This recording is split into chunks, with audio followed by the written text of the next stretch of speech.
Lecture 3 covers Chapter 2, Deceptive Techniques and Their Associated Harms. The chapter's first task is to move beyond the discussion beyond irritation, the things we don't like in websites and apps that make us feel like it's just a product of bad design. But dark patterns are not simply bad design, poor usability, or annoying pop-ups. They can produce economic loss, privacy infringement, cognitive load, psychological pressure, loss of autonomy, loss of trust, and there's a broader societal distortion. The chapter draws attention to the scale of the problem. It refers to enforcement networks, behavioral studies, empirical work showing that manipulative design appears across online shopping, subscriptions, mobile applications, and digital entertainment. This matters because prevalence changes the legal stakes. A rare deceptive trick might justify case-by-case enforcement. A pervasive design practice that normalizes manipulation demands a broader regulatory strategy. Chapter 2 compares three classification approaches. Brignall's taxonomy identifies recognizable tactics such as sneaking, urgency, misdirection, social proof, scarcity, obstruction, and forced action. Gray, Belova, Santos, and Mildner's ontology creates a layered, cross-disciplinary vocabulary. Leiser and Santos, hey, that's me, adds a visibility threshold, distinguishing visible, darker, and darkest patterns. These frameworks do not merely organize academic language, they help regulators decide what evidence they need and where they should look. The visibility threshold is especially important for the book's argument. Visible patterns include nagging, pre-selection, and obstructive cancellation. Darker patterns require more effort to uncover, such as complex information presentation or fragmented privacy information.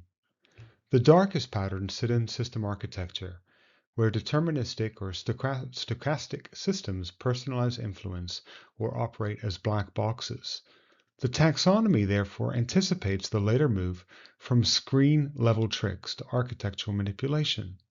And why does this matter? AI in architecture makes harms more persistent, personalizes them, and makes it much more difficult to evidence. The chapter then maps the harms.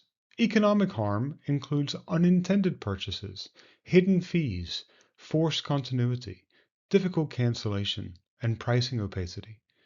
These harms do not always appear dramatic in a single transaction. Their significance often comes from repetition and scale. A subscription that costs a little too much, a hidden fee revealed too late, or a cancellation process that drains efforts can create long-term financial burdens and distort the market efficiency. The chapter also connects deceptive design to fundamental rights. Manipulative consent interfaces can erode privacy and data protection by making extensive data sharing the easier default path. More broadly, dark patterns undermine autonomy by manipulating the conditions of choice. The user may technically click, agree, or purchase, but the design has already shaped the decision through misleading information, obfuscated options, emotional framing, or pre-selected choices. Cognitive and emotional harm sit at the center of this chapter.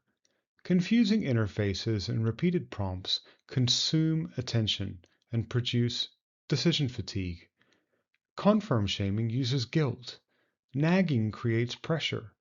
Variable rewards and endless engagement loops can produce dependency.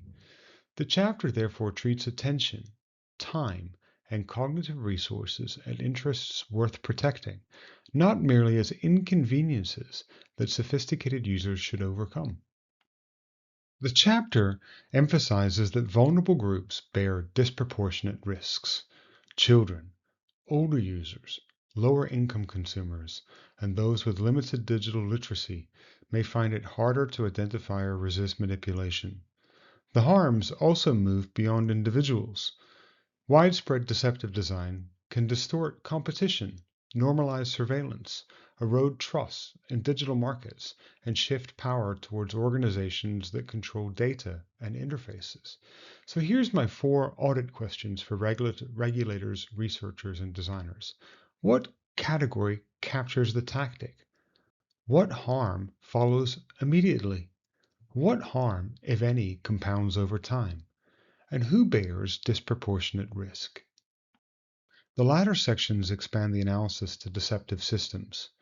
AI-powered and algorithmic systems can use profiling, hyperpersonalization, dark nudges, and feedback loops to influence behavior in ways that users cannot consciously detect. This makes harm persistent and adaptive. A dark pattern can stop being a one-off interface element and become a system that learns which intervention will work on which person or group. That's a short way of saying that Chapter 2 supplies the harm vocabulary for the rest of the book. Taxonomies identify the technique, but harm analysis explains why law should care. The next lecture turns to Chapter 3, where the question becomes whether existing regulators and legal frameworks can respond to these practices effectively.